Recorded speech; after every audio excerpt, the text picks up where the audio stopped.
Fire me up, Brady! Ah! Let's go!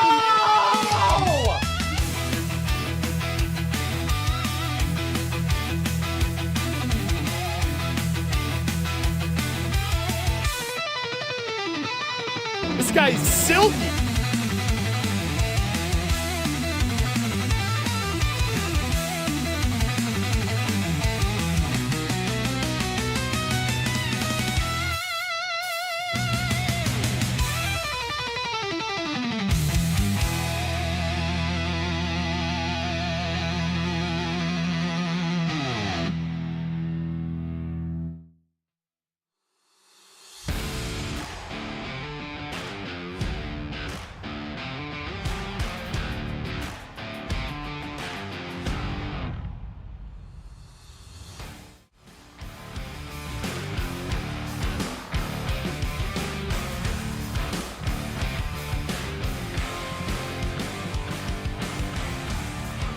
It's Friday, gotta get down on Friday. Everybody's looking forward to the weekend, partying. He doesn't know it. I prefer the Ice Cube Friday song. No worries. Welcome back to Chicago Hockey Radio. It is the Friday edition of the show. We've got a teensy-weensy bits of news today. Jeff Blashill, of course, hired as the new head coach of the Chicago Blackhawks. My name is Jeff. We've got Worlds to talk about. We've got Eastern Conference Finals games to talk about. But before we do any of that, subscribe to this YouTube channel right now, Chicago Hockey Radio. Hit that notification bell. Follow the Instagram, Chicago Hockey Radio. Please. Thank you. Please.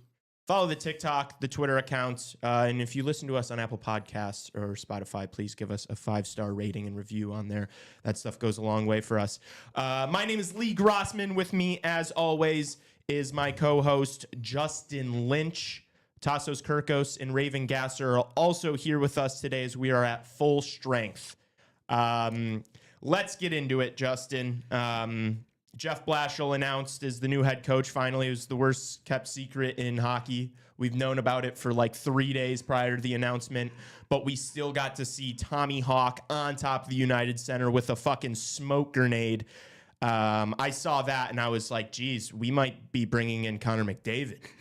Yeah, what was the deal with that, man? Like, that was like the most hyped up announcement I've ever seen, just to bring in like the most underwhelming coaching hire of all time. Like, yeah, we're bringing in Jeff Blashill, baby. Get up, Chicago. The cup run is coming. Plan the parade. It was actually pretty clever. It took me a second to get it, but I was like, okay, I see what they did there. You know, obviously a play on the Pope and with the red smoke. We had made a decision with the coach. So, but I mean, it's not like we didn't know that for like the past week. So it wasn't really anything surprising there. I don't think Pope Leo I don't think he got leaked like a week before he became Pope, right? So a bit of a different situation there, but clearly this is the bigger decision. Guess they're running a tighter ship over at the Vatican than the social media team at the Chicago Blackhawks. I just like, I thought it was a lot for like your third coaching option. Yeah. You know, we got the 4th or 5th best option. Let's go. We got the plan C. Praise Kyle from Chicago. Praise be Kyle. What a move.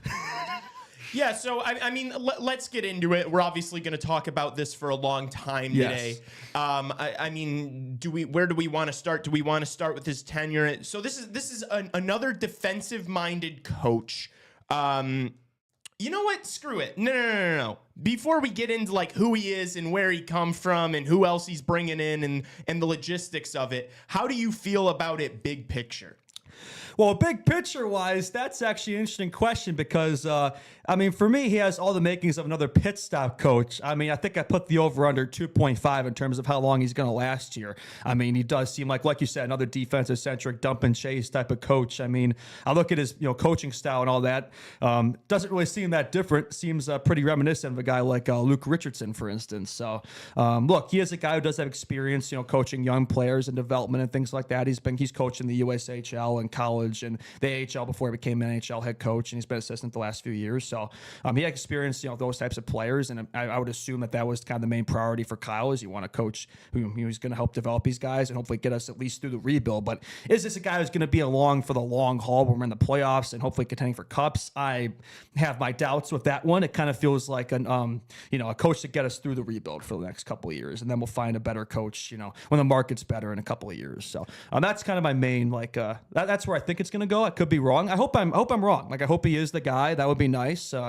Hope he proves us wrong there. But I think for me, it's not really about, wins and losses of this guy. You want to see improvement. But for me, the main priority is, developing the young guns, especially the defense back there, I think is pretty important. So hopefully he can help do that. Yeah. I'm going to read this quote from Kyle Davidson, if that's all right. Yeah. So he said, Jeff is an incredibly smart and talented coach who boasts more than 25 years of coaching experience across developmental leagues, the NHL, and the world stage. He's thrived when in a position to develop young players and shown he's capable of blending that into overall team success. A vision and philosophy we share for where we are today and where we see our team in the future. We couldn't be more excited for what's to come under Jeff's direction. So when I read that, I want to just completely reiterate what you just said. That is not something you say when you're bringing in a coach for the long term. Guy. Yeah. He's just another guy, and it's like, well, this is going to be coach number 5 under Kyle Davidson. Technically, it's like when he came in the 2021 as interim GM, he fired Colleton right away, which is a W move. The real ones know I was pretty hyped up about that. Then there was Derek King interim, and then 3 off seasons ago brought in Luke Richardson. He lasted about 2.5 years, and then Sorensen interim, and here we go again.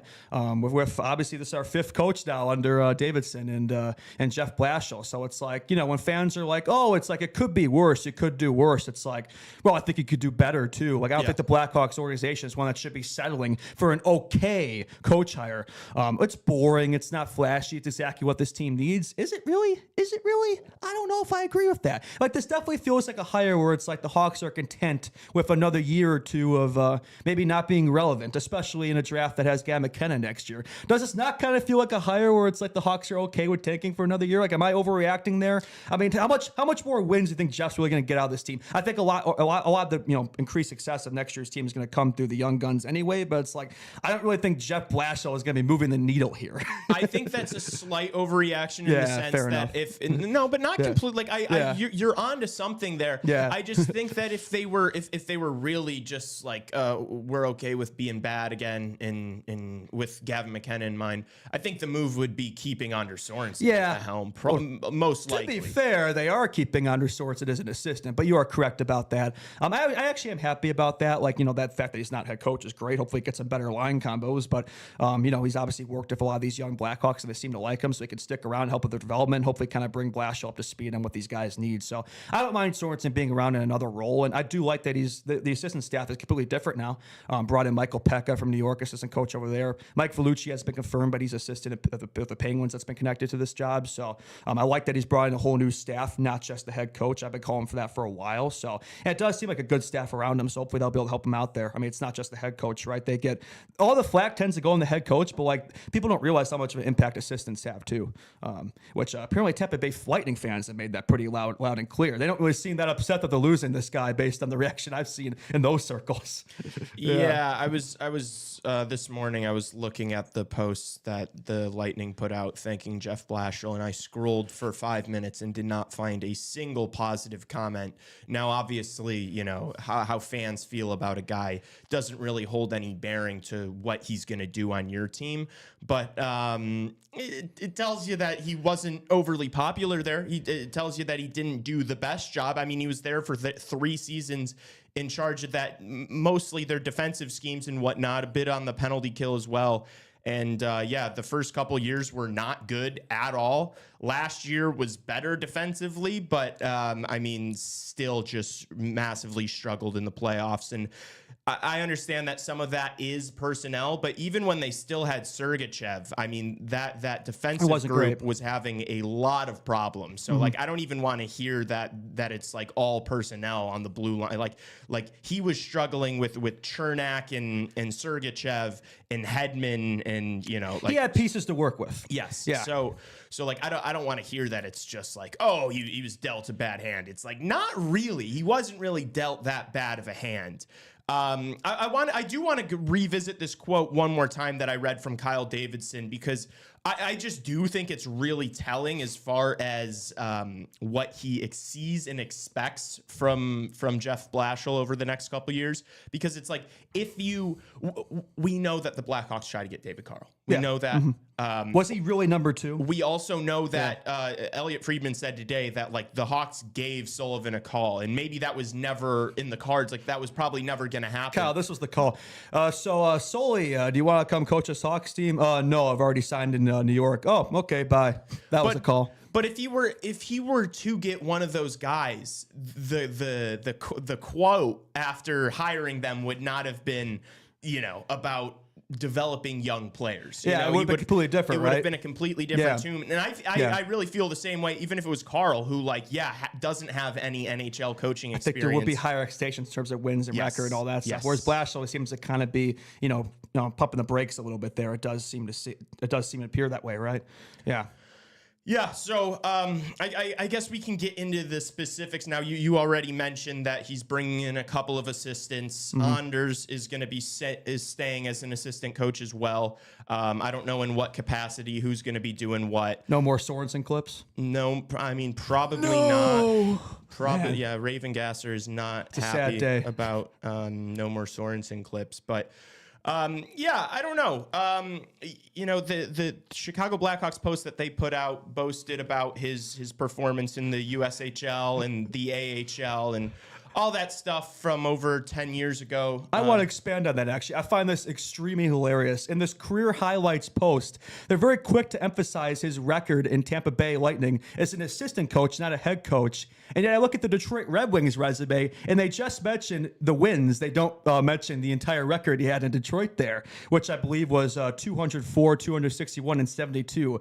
They conveniently left out that little fact there as a head coach, not an assistant. So, but again, all the KD defenders could be like, oh, he was, again, the bad hand thing. He was dealt a bad hand in Detroit. And to be fair, he was. He came into that Red Wings team in 15-16, and they were kind of on the end of their contending window there. Made one playoff run. That was first on exit in 5 games, and they didn't make the playoffs the previous, the ensuing 6 seasons. But it wasn't a great squad. Since then. Yeah, since then, exactly. So, and then obviously the Lightning 3 straight, first round exits after winning 3 straight cups or 3 straight finals, I should say, before he showed up. So that's very curious as well.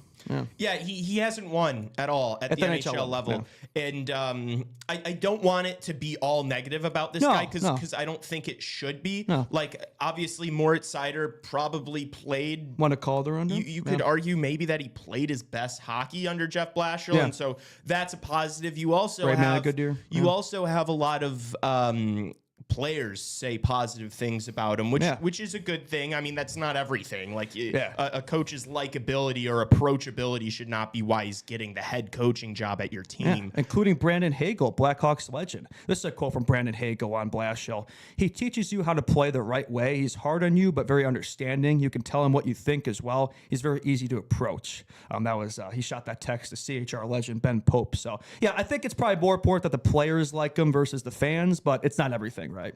Yeah, it's not. And also it's like one of the positives is that he spent the last 3 years under John Cooper, which I hope he's learned from him, right? I do because it's like best of the business. At least you're learning how to deal with play. Because I feel like John Cooper is the best modern coach. Player coach, too. Yeah, especially. He is the embodiment of the modern coach, John Cooper. And so you would assume that he's picked up and learned a lot from him. A lot of lessons. Despite, the defensive thing not really going the best there, which was his entire forte. But also, even when I say that, like, oh yeah, I'm really happy that he's spent the last 3 years under John Cooper. It's like, is this like the NFL now, where we're talking about like the Shanahan coaching tree? We're talking about the John Cooper coaching tree today. Is that what we're doing? We're doing coaching tree talk. Oh well, at least he's been under John Cooper. It's like I mean, you could say he's a John Cooper merchant there, right? So, I mean, yeah, I mean, you only take away so much from that. And there is something to be said. A lot of people have been bringing this up in defense, like coaches sometimes in their second stint as a head coach, it goes better, but like not every time, it's far from a guarantee. So, but yes, you would hope he learned his lessons from his first in Detroit. And you would say he's walking into a much better situation here in Chicago. I mean, he has a squad to work with here, a young up and coming team, plenty of talent to work with. Like he has everything he needs here to succeed, and he has a good staff around him. So, yeah, I think, and the question is how long his leash is, but I think with KD, I think, you would hope he probably has a bit of a leash, because I don't know if he can afford to fire and hire another coach. He'll probably be gone himself, right? That's the thing with the two, where it's like everybody's defending, like, Kyle here. It's like, dude, he's already swung and missed once at the coach of Luke Richardson. So it's like he hasn't really proven anything when it comes to hiring a coach. So it's like, forgive me for being a little bit of a skeptic with this coaching hire. It's like with Jeff Blashill, did his name come up before, before last week? Did we ever bring up Jeff Blashill's name once when it came to options for Blackhawks head coach? I don't think we did. And I didn't hear and about it. And I remember much, seeing a lot of Hawks people talk about him either. Maybe I saw his name once in like a Romeliotis article or something. That's about it. So it's like, I'm just kind of curious where he suddenly emerged as like the clear number two. And that is something too, where it's like after David Carl, like it didn't really appear to be a clear number two. That's why we were so upset, when he turned down the job, because like that was the ideal coach right there. So like you weren't going to find a perfect fit, right? So it's just about checking as much boxes off as you can. But was Blashill the second best option? I don't know. I also saw him. I did see him in a Ringside General video, but he placed him as like the like B or C tier. Like he spent most of the time talking about why he wouldn't want to hire Jeff Blashill. So I don't know. In regards to the Richardson thing, like him swinging and missing on Richardson, it's like, okay, so you're going to bring another relatively unproven NHL defensive-minded coach? Richardson was just a coach of the Canadians, and he did all the defensive stuff. Like, it seems kind of similar, doesn't it? Yeah, it just seems like a risk to me for Kyle Davidson, if I'm being honest with you, because it's like, look, obviously we're going to be rooting for this guy. Yes, we want to be proven wrong. I hope he proves us wrong. And like most importantly, like I hope he does wonders for these young defensemen, because we've got a lot of them. Renzel, Artie, Vlasic, Korch, like if he can have that type of impact, maybe Renzel, Artie, one of those guys wins a Calder next year, like Sider, like that'd be fantastic. Like that definitely appears to be the priority for KD, is the back end down. That's a guy who hopefully help with the defense. I just hope it doesn't stifle the creativity though of the offense, especially guys like Bedsy and Nazar, right? Like hope they're still be able to do their thing. This move also kind of makes me think that Kyle Davidson has a way longer leash than we like to let on, because this is not like, as we've mentioned, this seems like a stopgap guy. This is a pit stop coach. This is a coach for a couple years to continue to develop these kids, and then once you're getting close to like being competitive, once you're getting close to the playoffs, or maybe in the playoffs in a couple years, then you go out and like get your guy to like get you over the hump. Yeah, it feels like a Rick Renteria hire, right? But like that's not that to me. If Kyle Davidson doesn't have a super long leash, this isn't a move he makes in my mind. Yeah, because like I look at this move, it's like it is a risk, right? It feels like a gamble, like a legacy move, where it's like if it doesn't work out, that could cost him his job. But it's like then he just wouldn't make that hire. Then like he'd hire one of those coaches from like that coaching carousel has been around, like a lot of the Lavaliettes and the Gallants and guys like that. He'd probably hire somebody like that over, because he's not really proven the NHL. Like you said, he does have experience. It is nice to have a head coach of experience, 25 years plus. That's great. But is it all great experience? It's up and down. So, it's unproven. It's a gamble. It's a risk, So that would tell you that I guess he's in the Wirtz's good graces and he has time to work with there. Yeah. What's like worst case scenario, best case scenario for this guy? I literally put in my post, like, just don't screw up the development. Like, that's what I just want to see. Like, that should be the priority here. It's not necessarily the record. Like, you want to see progression. I think you will see natural progression, but I think you want to see the young players, succeed. You don't want to screw that up. That's the main priority for me. For sure. It's not really about like where we advance in the standings. I mean, that matters. Don't get me wrong, but I just don't think you could stifle these young players' development. Yeah. And then you mentioned Michael Pekka coming over. Positive, good. Yeah, it seems to be like a Selke winner, former captain in the NHL, proven player. As a coach, coming from New York, I believe he was in charge of their power play. Yeah, And a couple years assistant New York Rangers, couple years in their farm too. So hasn't been a coach for that long, but did play in the NHL for a while, like you said. Selke winner, center, maybe could help Bedsy if his face-offs. That would be nice. But I mean, I've heard nothing but good things, and same with the other guy, Mike Vellucci. So it seems like both assistants have a pretty good track record, and we know about Anders. So that's the thing is like all these people go on Twitter, all these insiders and stuff love to like go and be like, oh, this guy's really solid, because maybe they know the people as like individuals, like they know them personally, and so they have good things to say about them. Yeah. But like if this guy's coming from the Rangers and he's been in charge of their power play was not good. This past season, like if this was based on the previous season, but like this past season, assistants from Pittsburgh and New York, neither of those teams really had great years, did they? So, and we did let go Kevin Dean as assistant. I feel like he was one of the few guys on that staff who was pretty good. I mean, Dean worked with the PK, that Hawks PK we were glazing all season. That was like top 10 in the league. That guy who ran that, he's gone now. So I don't really love that. Like if there's a guy who I would have liked to keep amongst that assistant staff, it probably would have been Kevin Dean, and he's gone now. Found out about that probably while he was coaching over there at the World Championships of Nazar. So F in the chat for Kevin Dean. But and Justin, that does concern me.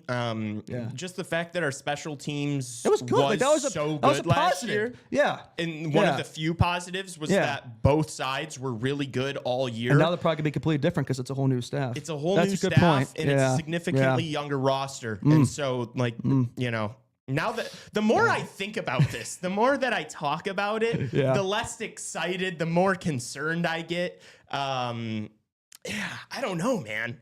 It is a little worrying. But he won a USHL championship in 2009, and he was a 2013 Calder Cup champion. Who cares, man? That was over a decade ago. Like, what's he done at the NHL? I hope that he is really good with young players. I hope That's the priority. I hope the fresh blood is in the entire coaching staff is what the team needs. Obviously, we want them to succeed. And you mentioned Dean leaving. I'm sure he's going to get rehired quite quickly. But the defensive guy we had in the system already, who's been a great coach for a long time, and so now it feels like Blashill's coming in, like he's going to be the guy in charge of all this stuff. Yeah, and how's that going to go? How's that transition going to go is a good point, right? So that'll be something interesting to follow, because like one of the few positives of that team last year was the special teams, right? If you can prove a team's strength, you can make progress next year. But it definitely feels like a from the ground up type of move, where it's like, obviously Sorensen's staying, but that's about it. But I do like that. I think because a lot of times it's the assistants that works with these players more anyway. So it's like, the head coach only has so much say with like development, things like that. Sorensen's really going to be the guy who's like working with the young guns, all that stuff. So hopefully that can help in terms of keeping them on track and all that. Yeah. I do. One thing I do like is that, even from that Brandon Hagel quote, just what stood out to me the most is that he's hard on you, but understanding. Yeah. And so it's like, in contrast to Anders Sorensen, more similarly to, I guess that's kind of what we thought Luke Richardson was going to be. Yeah. Like he was going to be like the no nonsense, tough, no BS guy. He's definitely a fundamentals guy. Like he's also coach of Team USA and the Worlds and all that. Like Team USA has some videos on him and his coaching style. Like he definitely feels like kind of like a back to the basics type of coach, right? And he's not going to let you get away with bad habits, which I do think that's pretty important, especially for a guy like Bedsy. If you want to be a true number one center, you got to be good on both ends of the puck. And this doesn't strike me as the type of guy who's gonna take sloppy turnovers and things like that. Not just like everybody, that goes for the whole roster. So especially for a young team, a lot of these players are gonna be making mistakes. Like you want to let them make those mistakes, but you also want them to learn from it and not develop bad habits. So he does seem like a coach who can help from that regard, which is pretty important for a young team. Yeah. Yeah, I just I don't know that the roster that he inherited in Detroit was. I know he ended up like bringing along Larkin and Sider, and he started to get some of those younger pieces, but it was like it wasn't until like the very end. It was a mostly veteran team. It was like an aging out team. Yeah. And I don't know, like he's butted. I've heard that he's like butted heads with. He didn't get along with Glendening, who is just like a hardworking defenseman, and so it's like, well, all right, like so what kind of guy is this, And so if he's inheriting this Blackhawks team that's going to be 80% of guys are below the ages of 24 next year, it's like I just see it going not well. Because he hasn't had that in the NHL yet, right? So there is something like there's concern there for sure, right? How he's going to deal with these young players. Because you can't have the same mindset working with like young players versus veterans, right? And there's not going to be a lot of veterans left on the Sox team. So yeah, I'll also be curious to see what else Kyle does and what else he gives him to work with this offseason too. And I think we'll have a better idea of the expectations next year after, draft free agency, all that stuff, right?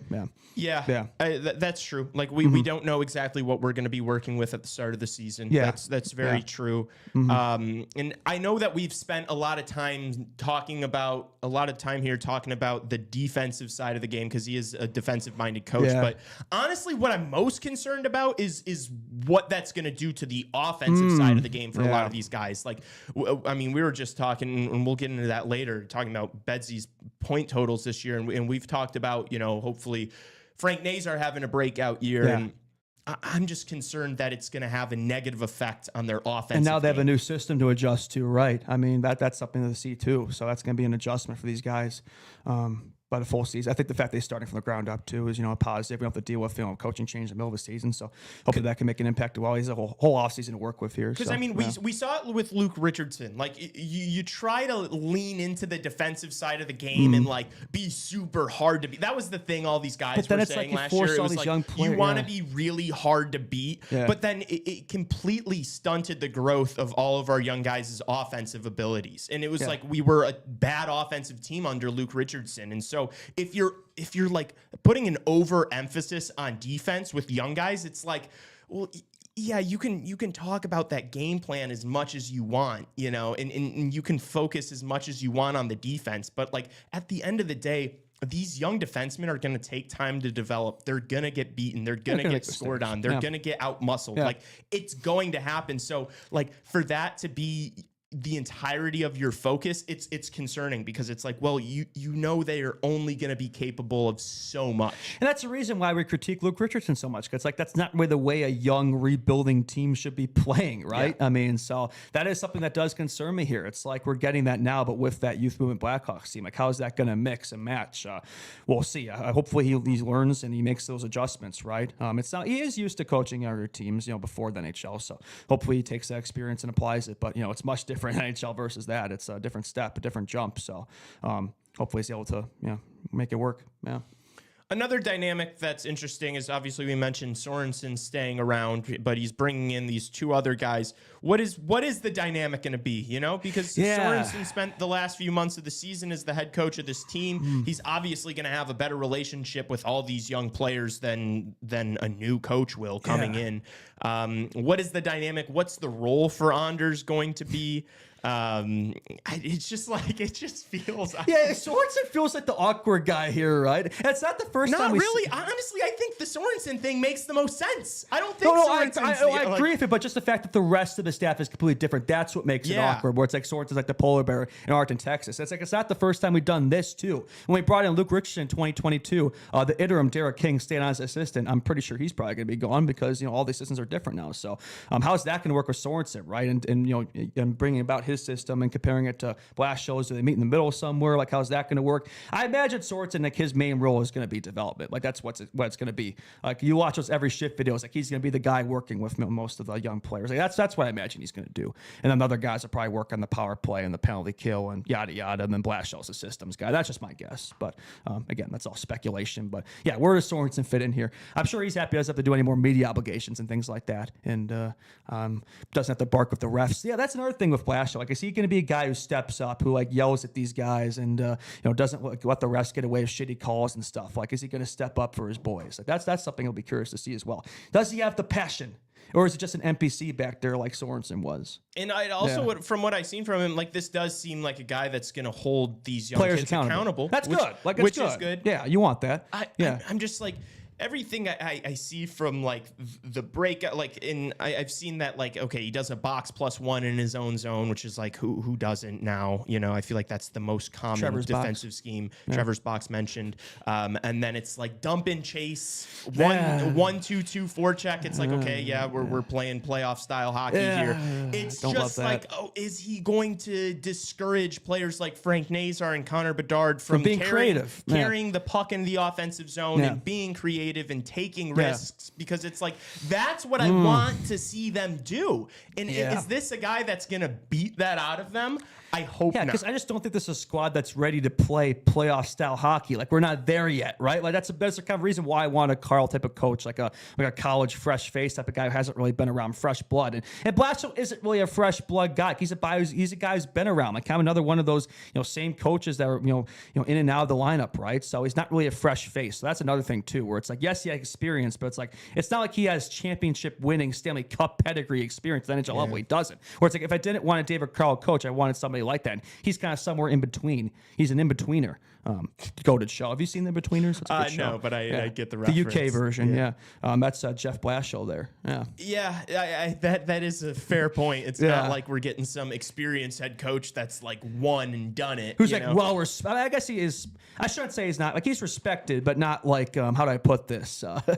Not respected necessarily for what he's accomplished and winning, but like with relationships, which is important. It is important. I do want to be like, I don't want to write this guy off. I just like all this stuff I see on social media of like all the positives. A lot of coping. It's not even just coping. It's like almost speculation. It's like, oh, well, NHL head coaches have done good in their second stints. Like Mike Sullivan did a lot better and won Stanley Cups in his second stint. And so did Bruce Cassidy and so did Craig Berube. And it's like, all right, so are we saying that it's kind of like the prospect thing that frustrates me? It's like, oh, I see a lot of potential.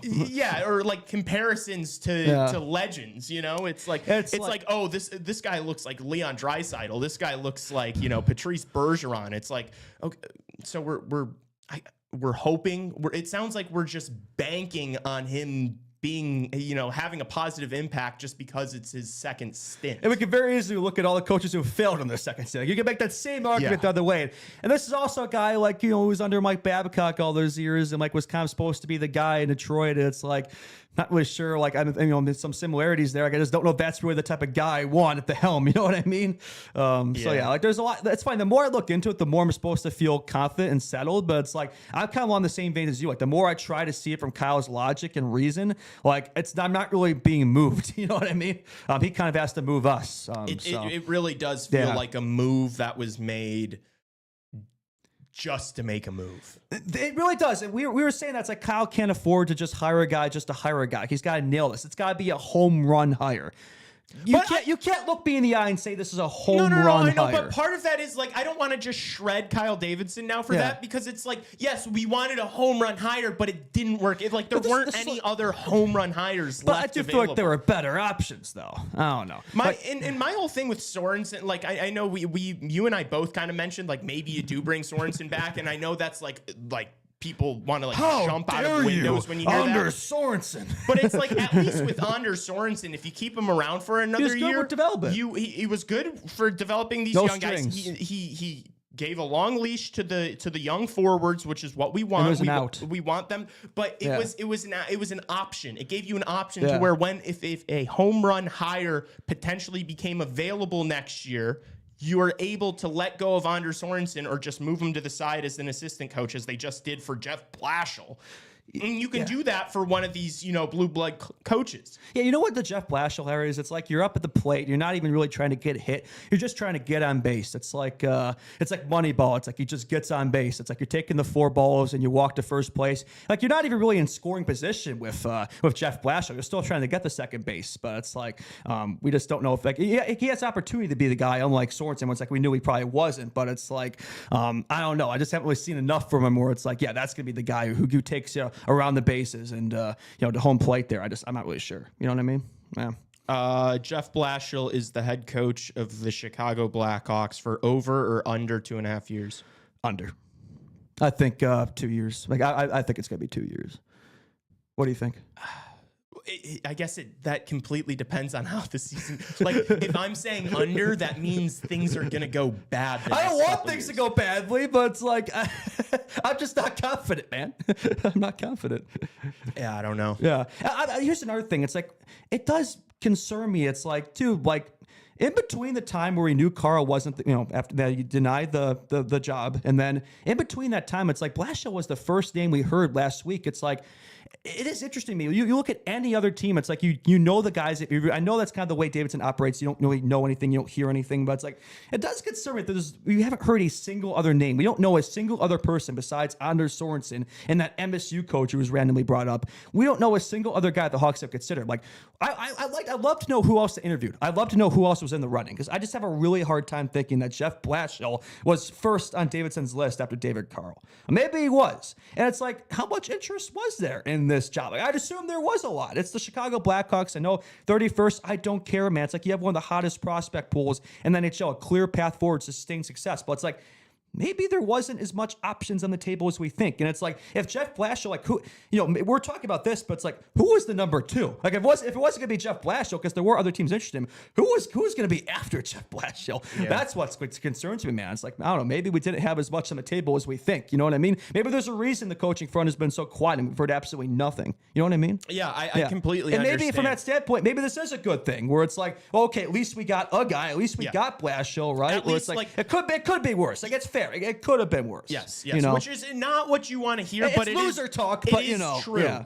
Because it's like, as long as he's a little bit better than Anders Sorensen. Surely, right? But the number one rule of Chicago sports, it could always get worse. Yeah. I'm seeing everybody say that, always not Anders Sorensen, always not Anders Sorensen. It's like, we won't see 50 different line combos, yada, yada. It's like, the whole reason I wanted to move on from Richardson is because all the line combos, and Sorensen was the exact same way. It's like, how do we know Blashill's going to be any better from that regard? We don't know that he's going to be better. So I think it's up for KD to give him a roster to work with. I think it's as much on KD as it is on Jeff Blashill. Like, he's got to put him in a position to succeed. The grass is not always greener. Another side, It's Jack not. Segoli said, exactly.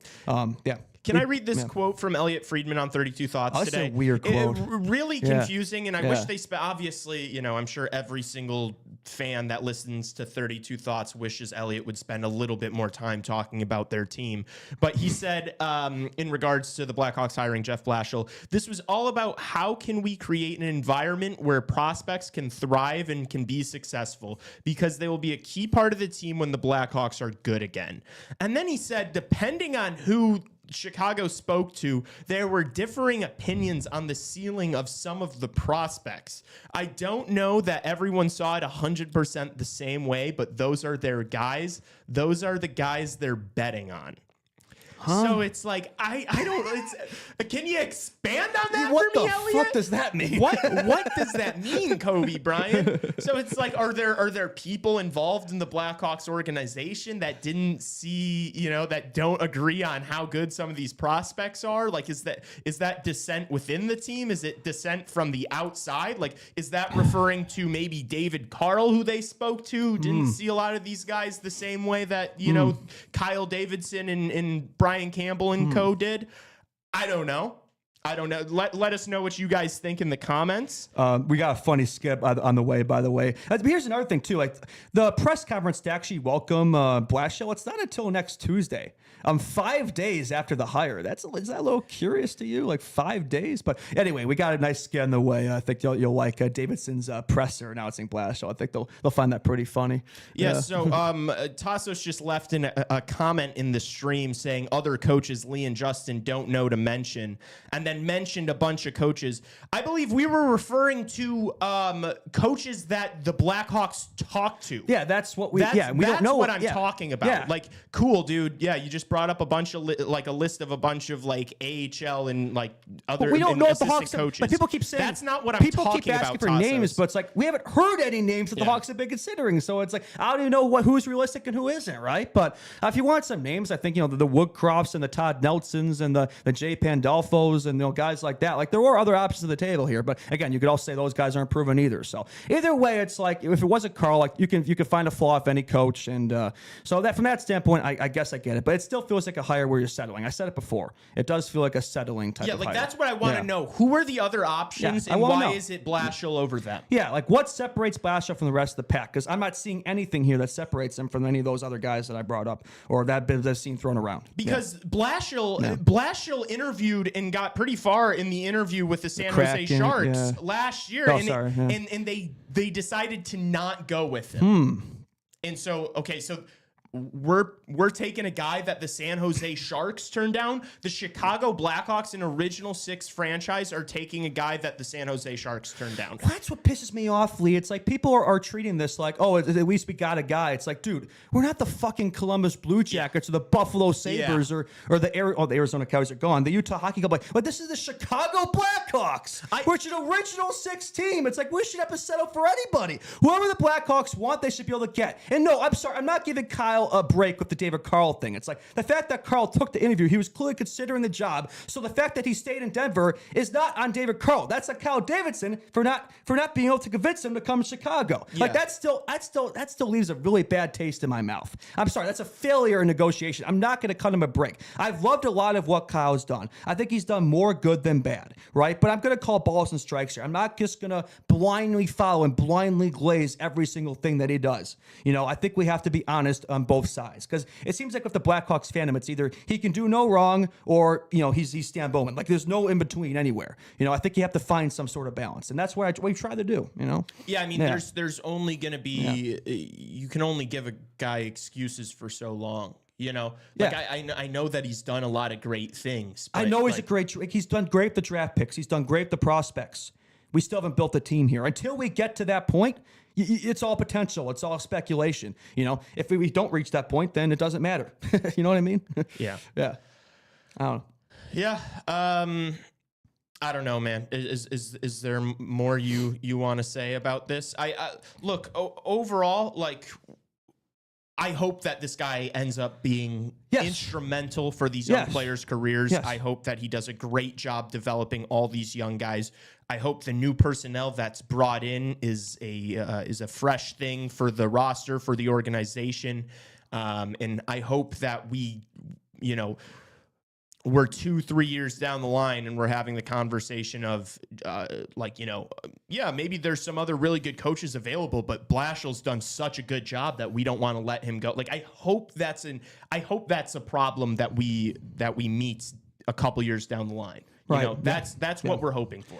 Yeah, and also the Hawks are in a tricky position right now, right? Like next time they're in this position, hopefully they're in a spot where it's like, okay, they can afford to hire a guy where it's like the contending window is open. It isn't really yet. So they're in kind of this weird transitional phase, and especially in the coaching market that was dry. So it was a tough position. Like, I'm not going to act like there was a perfect solution. Like, there wasn't really. It was a tough situation to work with. And I think all things considered, we did probably, I give us like C+, B- on first impressions, and we'll see how it pans out. There's potential. Like I'll say, there's potential with Jeff Blashill. Yep. But again, it's potential. There's nothing we could say for certain. We can't say for certain today. Oh yeah, this is because I'm seeing a lot of Hawks fans who are all of a sudden glazing in this hire. It's like there's nothing to glaze here. Like, this is just like, okay, whatever. Jeff Blashill, we move on. There's not enough. There's not enough there to be overly bullish about. There isn't. I'm sorry. Like, there's good things and there's bad. Like, it's somewhere in between. Yeah. Okay. Let's move along to some of the other news going on. Sure. Brendan Shanahan is officially out in Toronto. I think we all kind of saw this coming. It's been several years now. It hasn't worked. The team that he constructed, obviously he took over the team. He successfully rebuilt. Yeah. Obviously drafting in all these guys. The core four. You had all this talent. But it's just like bashing your head over and over and over against the wall and expecting different results. It's like the definition of insanity. They tried to extend Marner this offseason. And didn't they offer him, like, he would have been like the highest paid player in franchise history, which Matthews is already the highest paid player in the NHL, 13.5. So that tells me at least 14 million plus, which I won't say after seeing that, it's like, I'd say that free agent offer is going to be probably at least around there. So I think that's a win for Lee there and an L for me, but we shall see. Maybe he'd be willing to take less in another market. Maybe that just tells you how much he wants to be out of Toronto. But the fact that Shannon's out now too, it's like it's definitely going to create a domino effect where it's like, that core four, if there wasn't any doubt, it's been a race. Like, it's going to be a much different looking Leafs team from this point forward. Marner's all but gone too. And in terms of Shanahan, it feels like this has been coming for a while. I think he's probably lasted there. Like, it was a good start to his tenure, but didn't finish the right way. And I'd say even probably extended probably a few years longer than you probably would have expected, even, you could argue. I feel like these talks have been coming up for a while of late, which year it's going to, they're going to move on, and they decided, enough's enough. So, I'm not really surprised by it.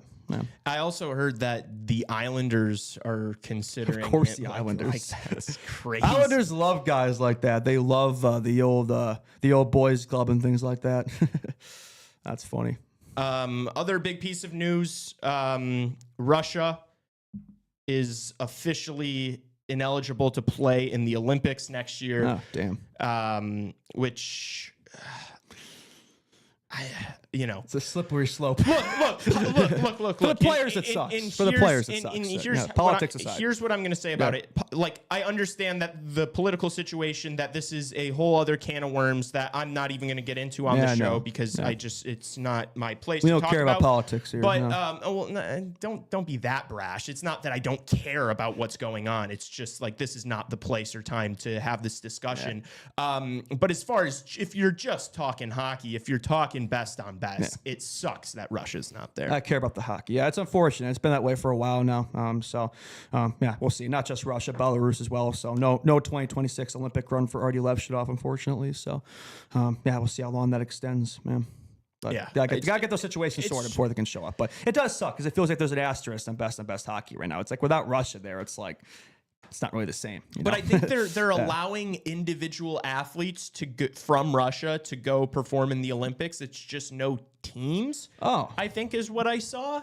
Well, that kind of affects hockey. So yeah. Yeah. Well, yeah. So they're ruled out for hockey. I think France is taking their place. It's too bad they can't just play without a flag or something. Why can't they just do that? I don't know. Because it's like that. There will always show up and play. There will always be an asterisk there. You know. That's too bad. Because it's like, well, Russia's clearly a top 3 powerhouse in the world. when I'd it say comes to hockey. after Canada and USA, or USA Canada, they're probably number 3. So yeah. And since we've been starved from it for so long, we've been starved for best on best hockey.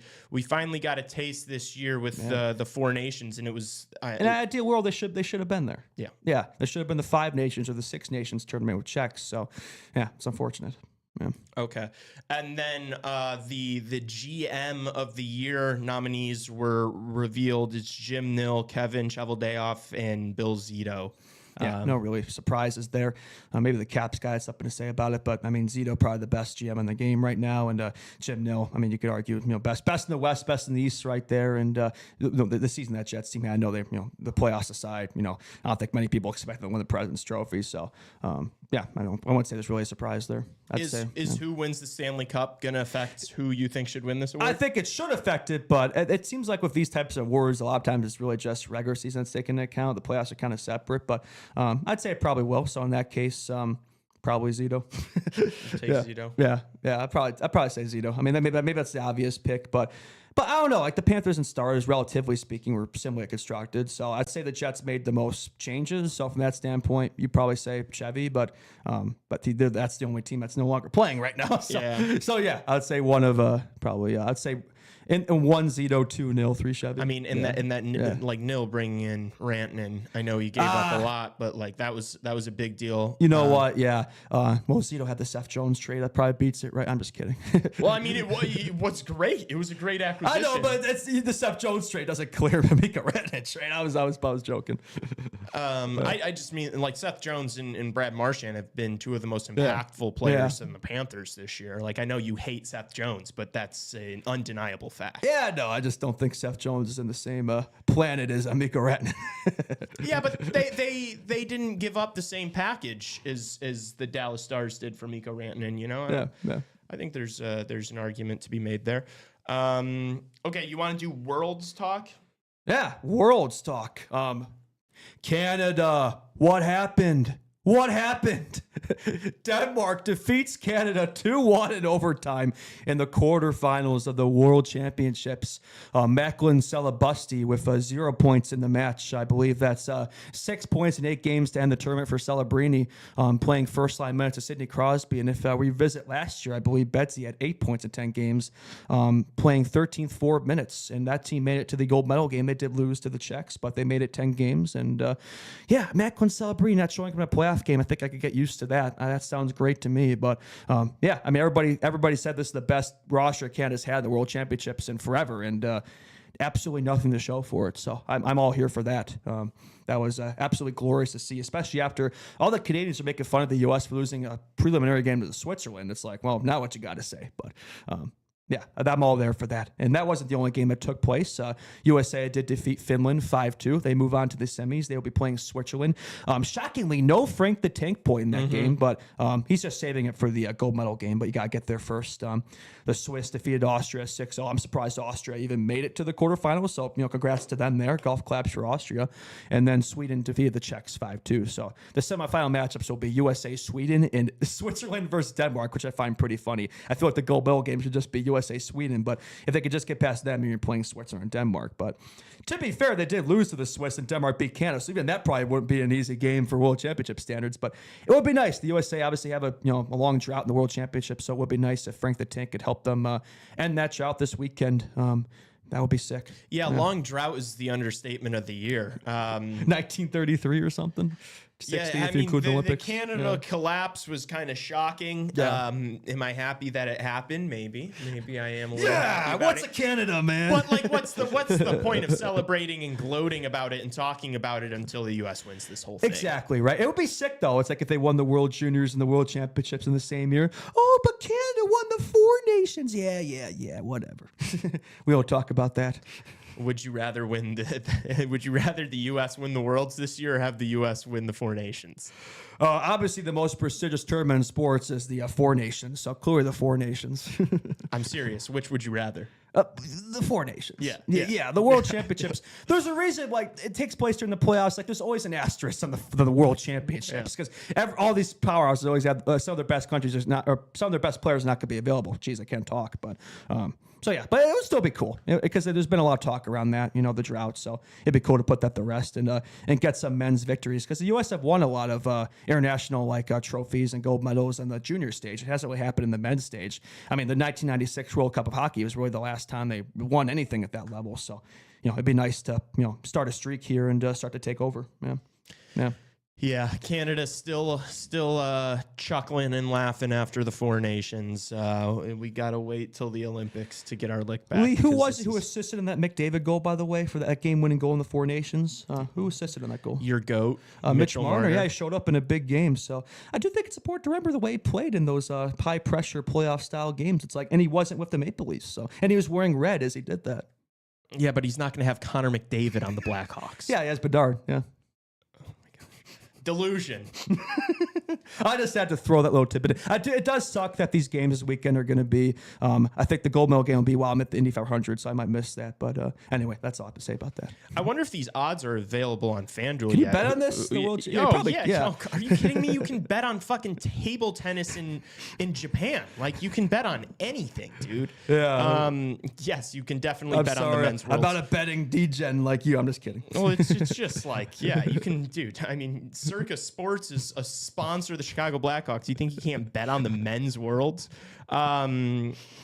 I mean, I don't really have too much else to say. I'm assuming the odds. The U.S. probably have the best odds. I would imagine. What's your what's your prediction? Are you just gonna go with? I think the U.S. will narrowly edge the Sweden, and then they will get revenge on Switzerland in the gold medal game. That's my prediction. Yeah, it feels inevitable. Look, there's no Canada left. You better win the gold medal here. I don't care how good Sweden is. Yeah, get it done.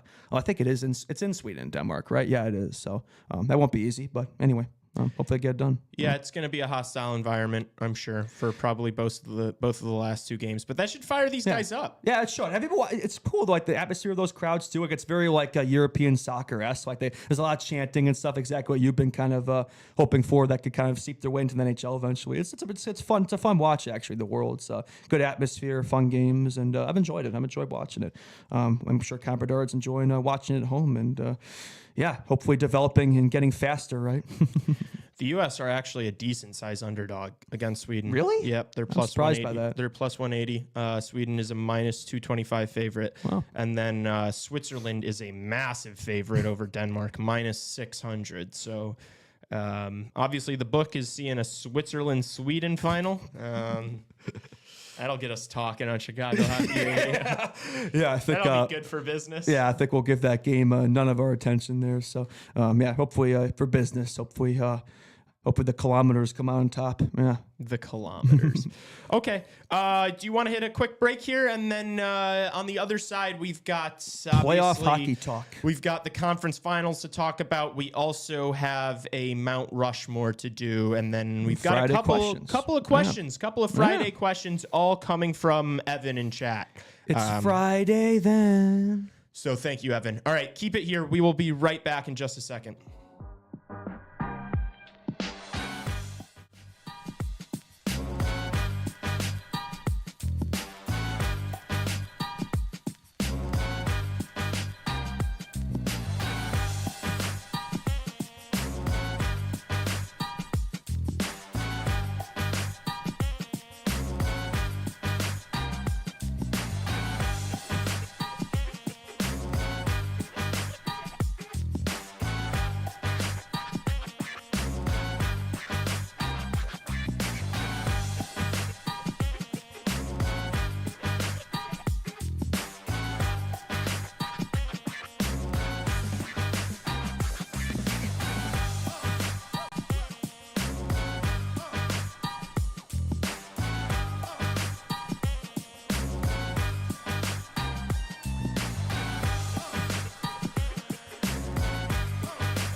Welcome back to Chicago Hockey Radio.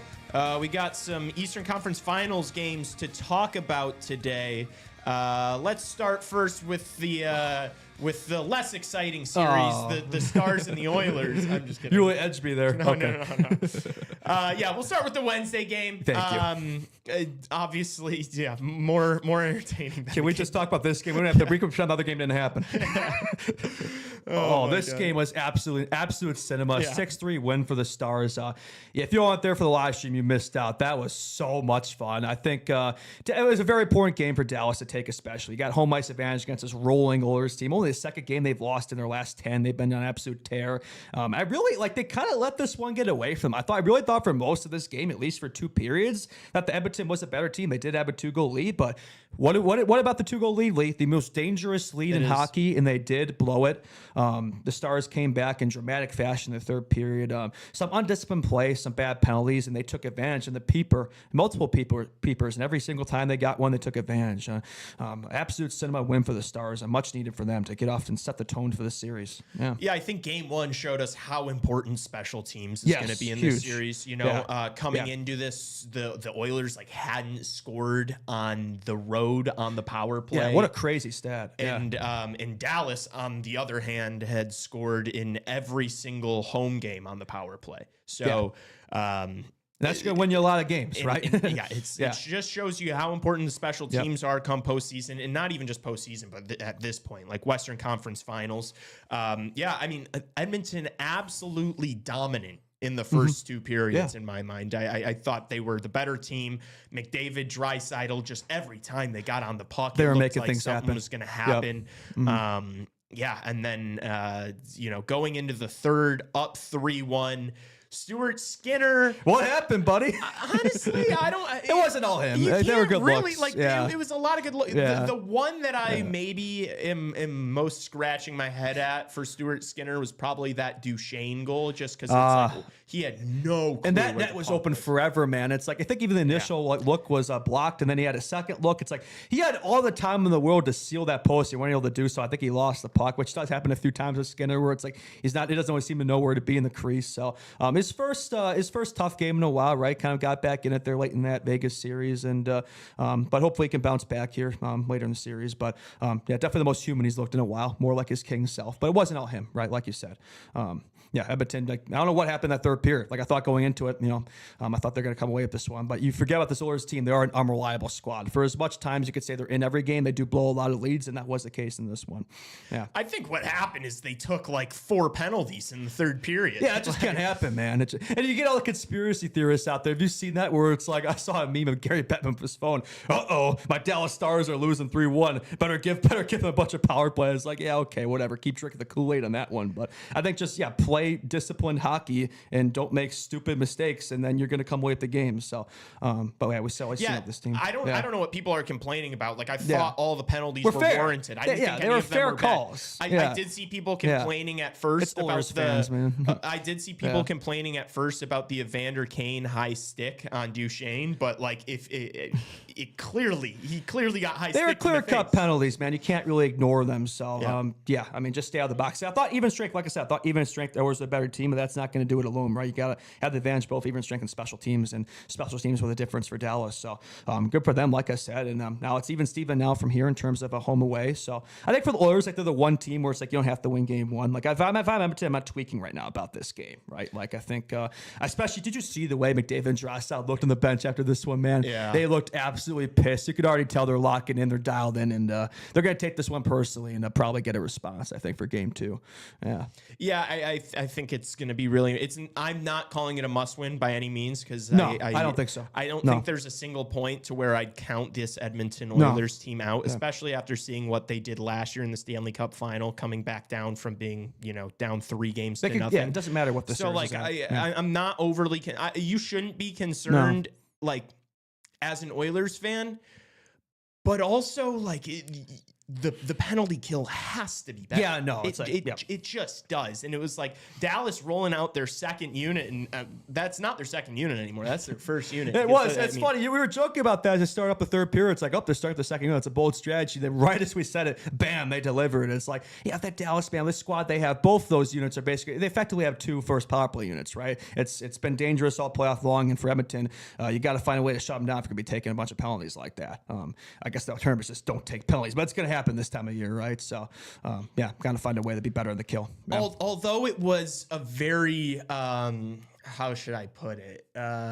It was, they blew a 2-0 lead in the third period. Like that's brutal. Although it's a brutal loss, it's not one that should discourage you too much, because it was like, okay, we saw 2 periods of how we beat this For the majority of the game, they were the better team. Yes. Yeah. We know that if we play our best, we can beat this team. We've just got to be more disciplined. And then when the penalties do come, the Killers got to do better in front of Ottinger. They just do. It's that simple. And so, I mean, for the Oilers too, like Leon, a goal, 2 assists, McDavid, 2 assists. Although Leon did have a brutal turnover on that Dallas first goal, that Sagan. Yeah, that's a breakaway. That's right. Yeah, rare mistake from Dry, and Sagan took advantage there. He had a long drought going into that too, so good to see Sagan get back on the board. You need contributions from guys like that if you want to beat this Edmonton team, because that's the difference for me. It's like Edmonton has more top end, but Dallas has just absolutely insane depth from all 4 lines, right? So there's really no break when you're playing the Dallas Stars out there. It's like anytime, like they can pounce. Yeah. Yeah, and honestly, I do feel like that's the biggest storyline in this series is it's special teams, and then it's going to be... It's all the star power they have, no pun intended. I was going to say the forward depth. It's like which team's forward depth can come up bigger in this series, because Dallas's forward depth, we talked about it before the series started, it really hadn't shown up very much in the first couple rounds. In game 1 on Wednesday, we definitely saw it show up. So for Dallas, you got to draw on that last period more. You want to be aggressive. You want to try to, look, the Oilers can be as disciplined as they want, but if Dallas is able to attack them relentlessly, they're going to get calls. They're going to go to the power play. It's inevitable. You're not going to go 5 games without taking a penalty. So for Dallas, it's like you got to keep the foot on the gas and be more aggressive like you were in the third period, because just trying to sit around and play like a patient game with this Edmonton Oilers team, it's going to kill you. Like, you can't sit around and then playing man in your own zone against Connor McDavid and Leon Draisaitl. You will get cooked. You gotta help each other out. They gotta play like a zone defensively, and then you gotta have help when 97 and 29 are on the ice. Like you just do. And so I think with that third period from Dallas, like they should have a lot of confidence. Their fans, the team, like, hey, look, all right, first 2 periods. Brutal. Yeah. But we know what we got to do. Yeah, they showed up when it mattered. They showed up in the clutch, right? If you could just find a way to translate that for an entire hockey game, 3 periods, it's like, look like that, man. It's like Edmonton's going to have a hard time. This is a test for the Oilers, man. It's like you play the Kings in Vegas, good teams, but like the Stars are on another level, man. You could argue there's no team left that's deeper than them. I mean, Florida might have something to say about that, but no, I mean, it's going to be a tough task. And it's like, but somehow, some way, it's like for game 2, I somehow still feel like it's more important for Dallas still. Like you're still at home here. I feel like you kind of you don't need a 2-0 edge, but like I feel like it's pretty important for the Oilers. Like I still wouldn't be tweaking you if we go back down 0-2 like they did against the Kings, right? At home, they're so damn good. They hardly lose at home. So I think even if they're down 2-0, I don't think that's a lead that's like they can't surpass. So I think for Dallas, it's like get as much of a lead as you can. I think it's really important. I mean, obviously you'd like to get a split in the road. Like that'd be ideal for Edmonton, but if not, depending how the game goes, I still wouldn't be panicking. I have no reason to panic with this Oilers team. They've been here, done that, man. Yeah, and that's a good point. Is Dallas has been a lot better at home this postseason. Yeah, they have. Yeah. And so it's like take advantage of it. You want to get all these games you can. You have an extra game at home, take advantage of it. That could be the difference in the series that I do think will go 7 games, whether it's Dallas, Edmonton. I do still have Dallas, but this one can really go either way, man. Like this was the hardest series to predict, and so far it hasn't disappointed, man. I think every game of this series is must-watch hockey. It's just these are 2 teams where it's like completely different series from Panthers Hurricanes, man. Completely different hockey. It's just an absolute blast to watch. This is playoff hockey. This is watching that game Wednesday. I'm like, man, this is what it's all about. 2 top-tier teams. None of them deserve to lose, man. Both of them deserve to win going at it. Be curious to see, who has the edge here, who gets that edge. Yeah, it's a tough one. And I'm pumped for this game tonight. Oh yeah, it really Friday is night. like. And I know I said I'm not calling it a must-win, but the more I think about it, and like like I want to say Dallas only has 2 wins on the road this postseason. I want to say it was game 3 against Colorado they won, and then they didn't win. They lost game 4. They lost game 6 on the road in Colorado. And then they only won once on the road against Winnipeg. So 2 wins on the road for Dallas. You want to be winning this series 2-0 going to Edmonton. That's what I'm saying, man. It's like, I mean, theoretically, just win all the games at home, boom, series over. But it's like you want to give yourself some insurance where it's like you don't necessarily have to win on the road. Yes. They probably will have to, but like, you know, you might. There is a path here where it's like you have the advantage. You don't necessarily have to. Yeah, that's a good point. Yeah. Exactly. Yeah, because in this series that is so tight, you know, it was like a pick 'em the whole you time. look on the for any sports little book. bit of advantage Yes. you can find, and that's like one of the few things I can look at where it's like, okay, they have an extra game at home, right? So, and the depth. Like I have a hard time betting against that depth, but you have a hard time betting against Picture Eye. And man, it's like every single time we've seen it, man, where it's like those two look distraught after a tough loss. Every single time there's been a response from those two, especially they drive it forward. So for that reason, I just have a really hard time not picking Edmonton for game 2. Like I really have a hard time, man. Do you blame Ottinger for any of the goals he let up? I mean, nah, that try was an absolute snipe. Yeah, The Bush bomb, Nugent Hopkins, that was a bit of an unlucky bounce there. The pass took, and that was a lot of time and space there. So Outer's not like Skinner. He's not going to let in a ton of softies. He really doesn't let in softies. I mean, the goals he lets in, and maybe one every now and then. But Skinner, that's the thing with him, where it's like he'll make the saves he probably should, but there'll be a couple of game here where it's like you probably want that one back. You just don't have that Outer. He's clutch. That's another thing with Dallas, man. It's like Edmonton's faced Aiden Hill and Darcy Kemper. I don't care how good of a regular season Darcy Kemper had. He's Darcy Kemper. Yeah. And Aiden Hill, like they haven't faced an Outer yet, and I think that's another thing that gives Dallas that gives them the edge. You know. Yeah, he's Darcy Kemper. Like I know he won a cup of Colorado. It was that Colorado team in front of him that led him to a cup. I know he had a good regular season. I don't care. Like again, I don't look at that stuff too much. Regular season, like that LA system, like it collapsed against Edmonton in the playoffs. Like that's what matters. So are this you is going to by show far up? the best goalie they faced. Are you going to show up in those moments? And Outer does. Like he consistently does, whereas Skinner doesn't consistently. So do they stick with him? Like if things spout from here, do they have to go back to Pickard if he's even healthy? I don't even know what his deal is. So that's something with Edmonton where it's like a question mark. It's like, can they win a cup with this guy? I don't know. Yeah. It does with the goalie matchup in this series. You know, it's assuming clear it's going to be edge for Skinner Dallas. it's a clear edge for Dallas, and it's like the Oilers have to get significantly better looks to score than Dallas does. Yes, no, and very true. Yeah, they have to outshoot this team. They have to outpossess them, right? I mean, that's the way that they win. That's not really the way the Oilers like play all the time. Really, oftentimes they're the team that gets the less chances, the less opportunities. But in this series, that's probably not going to be sustainable against this Dallas team. You know, that's a tricky conundrum. Yeah. Okay, so we talk about how important this game tonight is. How do you feel about it? What are maybe some predictions? Do you lean one way or the other? Yeah, this is a tough one, man. I do think I lead Edmonton, man. It's just I think they're going to take it personally. That's all they needed. That's all McDry needed. I think they're going to respond in this one. I think, like you said, just don't flush that third period down the toilet, right? No stupid penalties, right? I think even strength, they're the better team. They look good. They want to get away from they really for 40 minutes of that game, they're the better team. So they just can't let it spiral. So they can't let it get away from them. So I think they're going to respond, and I think Edmonton's going to nearly edge this one. Yeah. I'm gonna give a take, and can you tell me if you agree or not?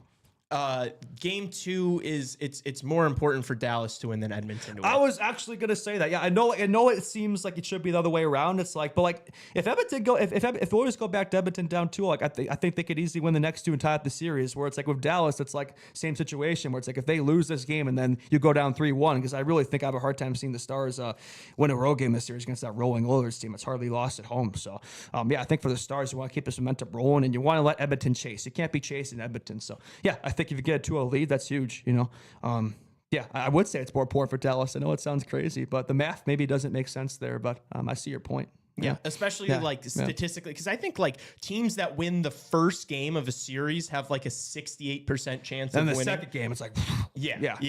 But it's like, that's like all time. It's not taking into account Connor McDavid and Leon Draisaitl being on the other side of the equation. That's the crazy thing, man, where it's like even if they take the 2-0 lead, I still wouldn't be tweaking if I'm Edmonton. I'm not tweaking now. I wouldn't be tweaking Yeah. then. So, yeah, they're always in it. They're always in it. I mean, in the Cup final, man, they almost came back down 3-0, and they probably could in this series too. So, they're never out of it. Like the Oilers are never out of it. They really, really are. So, it's not a must-win for them, but you would like to, give yourself an edge going back home. Yeah, if you could get a split in the road against Dallas, like I feel pretty good. I think I'd be betting on Edmonton to take the series. Like I feel like my stars in 7 is contingent on them winning all their games at home. I really think it's gonna be one of those series where it's like the home team wins every time. I could totally see it.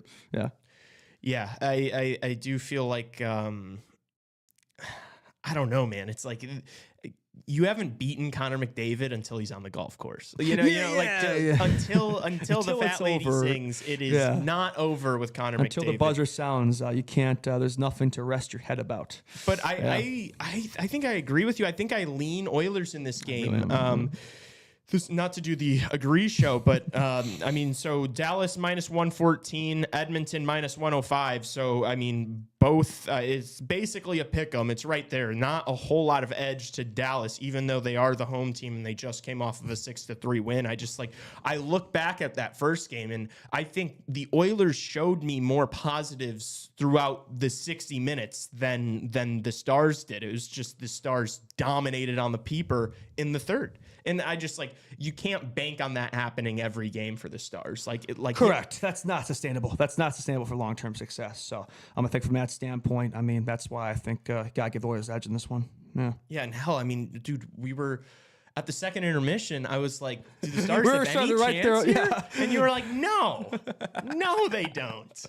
And so it's I don't know. I think a pissed off Leon and Connors. They heard that. They're listening to CHR, the intermission. To be fair, I did predict 5-3 Stars. I know the 6-3 empty netters, that's like half a goal. So I was pretty damn close there. I was pretty close to getting that one right. But Wendell had to be like, nope. And that was his first in the playoffs, too. So, but yeah, defenseman like that's not going to be scoring a lot. So one of these days, we're going to get a score prediction, right? Speaking of score predictions, okay. hit me. I will say 4-3 Oilers in OT.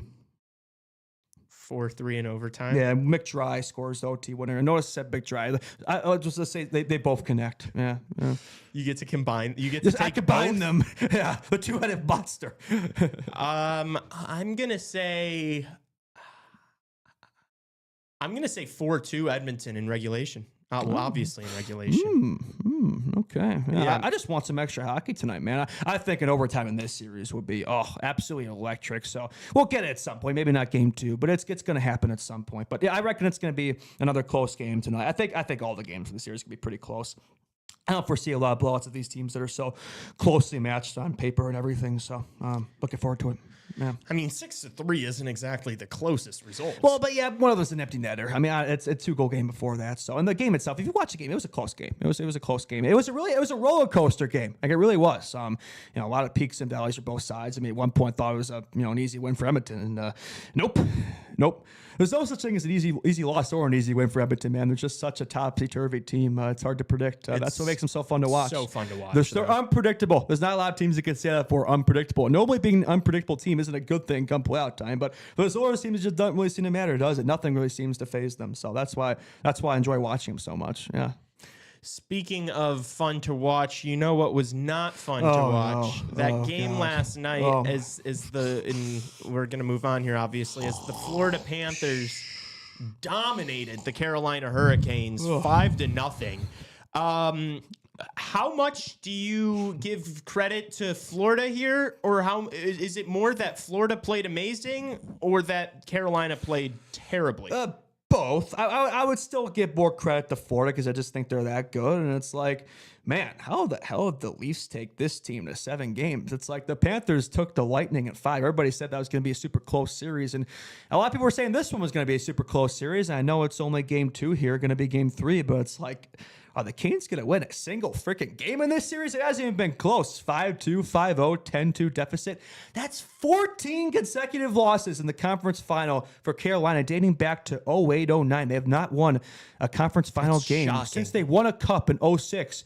You know who's playing on that team? Rod Brindamore. I think the only chance the Carolina Hurricanes have in this series is Rod Brindamore is going to have to suit up himself, sign himself up to a one-day contract or a one-series contract or a rest of these playoffs contract. He's got to play himself because I think he would at least put up a better performance than his team did. That was absolutely pathetic at home. Yes, the Panthers played well, but it's like, dude, like I've seen beer league games with a better effort than that. It's like they were like walking around out there. I mean, dozing off, lazy play. Just a lack of intensity for your fans at home. Just a pathetic performance. I mean, I think even the Leafs games 5-7 of the last series, I think that was less embarrassing than this. But because it's the Leafs versus Hurricanes, nobody really cares. It's Carolina, so nobody was really even watching. Really, I think there's a reason that the ratings have been so low for these playoffs. It's because the Carolina Hurricanes are still there. Nobody really, that team doesn't move anybody unless you're a Canes fan. It's just boring as hell to watch, and I think that game was probably the worst of the playoffs so far. So I think for me it was the least entertaining game of the playoffs, and I'm kind of a Panthers guy. It was just like it was domination from the start, but then after Florida scored like 2 or 3, it was shocking to see the way the Carolina body language like completely changed. Completely like gave up. They genuinely gave up. They were hardly trying out there. That's not us just tweaking. It's like they didn't really look like. It's like they already have their Cancun passes already booked, man. It's like, what is it? Will come conference finals? Like they just have nothing left every single time. It's like this is a system and a team that's good enough to make the playoffs, have a good regular season, win a couple rounds, but every single time they get to the third round, they hit a wall. They happened in 2023 when they got swept to the Panthers, and it looks like it's going to happen again. I mean, going back to Sunrise 2-0, I don't see this team winning a game. It's done. This series is already over. I don't even care. It's like you can clip this or whatever. It's like I don't see. They haven't even shown in these first 2 games a single semblance of a sign that they can come back and make this a series. Like I'm not seeing it. The Panthers are completely dominating them. It's like watching 2 different leagues out there, man. It's like they're playing the Chicago Wolves. Like it's not even close. Yeah, and I mean, we should talk about some of the specifics. Freddie Anderson gets pulled after letting in 4 of 16. Getting exposed in the series. Which, I mean, 750 save percentage, atrocious. Letting in 4 goals on 16 shots, atrocious. But, like, the guys in front of him did him no help. They were all really good looks. Like, I don't know if there were any of those that I was like, oh, man, Anderson would love to have that one back. That was a soft. The Panthers don't get a ton of shots necessarily, but every single time they get a shot, like they're opportunistic, right? Every single time it's a grade A look. Like I think all 21 of those shots theoretically were tough ones. You know, it's like the Canes, a lot of their chances come from the outside. You know, muffins, but not the Panthers, man. It's like every opportunity they take, it's like they don't waste any chances. You know what I mean? Yeah. I do think that the amount of goals in this series are going to start to go down a lot just because off the amount of chances created. We were halfway through the game last night, and Will DeCaro in chat pointed out that there were 18 shots total between both teams. And it's just insane. Like watching paint dry. Holy cow, man. That's playoff hockey, baby. Yeah. I mean the Canes had like, I want to say they had like 8 shots after 2 periods. Yeah, pathetic. It was. I think the Blackhawks would put up a better fight than that. Unbelievable. Yeah, it was really bad. And then also, honestly, the biggest bummer of it all for me was Sam Reinhart. Sebastian Aho with a really bad, like blindsided hit. It was almost like a hip check that went straight for Sam Reinhart's leg. I hope it's not a knee, but it didn't look good. At least he got up on his own and he was able to get back to the bench, but instantly ruled out for the rest of the game. I don't like hearing that from these Florida Panthers guys because it's like these guys are all tough as nails. They're all playing through injuries. If they could play, they would. I mean, watching him out there, it's like he's towing a truck, man. You could tell he's playing through things. Doesn't matter. He's still scoring out there. But I think for the Panthers, it's like in a game like this where it's like I think you kind of won the game from the moment the puck dropped. It's like in games like that, you just don't want any drama, right? You don't want anything to go wrong. And it's like one negative, it might not affect them in this series. It didn't really affect them the rest of this game because they were killing them. But losing to Sam Reinhart, that's tough. So hopefully he can come back at some point. Probably not in this series. Hopefully just rest him for the cup. But the way that looked, that could be a playoffs. But we'll see. But that is unfortunate for them for sure. Yeah. Yeah. I just hope he's back for the Stanley Cup final because I mean they're going to beat this. They're going to need him. They're going to need him. I mean, yeah. Good news for Florida though. They have the depth. So yeah, they have the pieces that could fill in. Yeah, for sure. Against Carolina, but not against Edmonton, Dallas. You're going to need everybody. You're going to need all your troops. Yeah, for sure. Yeah. And I think we would be fools to not talk about the Florida Panthers a little bit here. Like, I know the effort was pathetic from the Carolina Hurricanes. But they executed. Yeah. But the second line from the Florida Panthers came up absolutely massive. I mean, from whistle to whistle, they completely dominated. 7 points between the three of them. 3 points for Verswaggy, a goal, 2 goals and an assist for Sam Bennett, and then goal and an assist for Matthew Tkachuk. I mean, they were just on fire. Every time they're out there, they're dominating. Yeah, and that's the scariest thing about this Florida Panthers team. Yeah, 3 lines that could burn you. And they kind of take turns cooking. Yeah, the Marchand, Lindell, Lusterrainen. That last series was more that Lusterrainen, that third line of Marchand, Lusterrainen, and Lindell. And now we're starting to see the second line kick off, and it's just like they don't even need all their top dogs. We haven't even talked about the first line. Yeah, and we haven't talked about their best line. Yeah. It's like they don't. This team doesn't need everybody firing at the same time. It's like they can kind of all just play a solid, sound game, and then as long as one line is cooking and you've got 3 options for it, it's like they're gonna beat you. So yeah, just inevitable. And then I also wanted to give a shout. I don't know if there's any players you wanted to highlight, but I thought Aaron Ekblad, he did have like one play where he completely blew an edge and it was like really awkward, but Gus Forsling made the diving save to correct his mistake. But other than that, I thought Aaron Ekblad was so dominant. He just looked so good, so physical, made a couple of nasty moves. I want to say it was one of the Bennett goals. He made this nasty play along the blue line, just like these little head fakes, and then threw it at the net. It ended up missing, but then I think for swag he got it and then found Bennett off the rebound. But like, he just looks like he's hitting another gear right now. I know that he missed a lot of the end of the regular season, and then a couple games against Tampa, a couple games against Toronto. So maybe he's a little fresher, but he just looks so good, and he's so big and strong. And yeah, man, this Florida Panthers team is scary. I mean, the highlight names, Lee, it's like who's who, man. Everybody's doing their part, man. There's no pastures of this team. It's just, you look at these stats, it's just unreal. Bennett 13, Verhaeghe 13, Lusterrainen 13,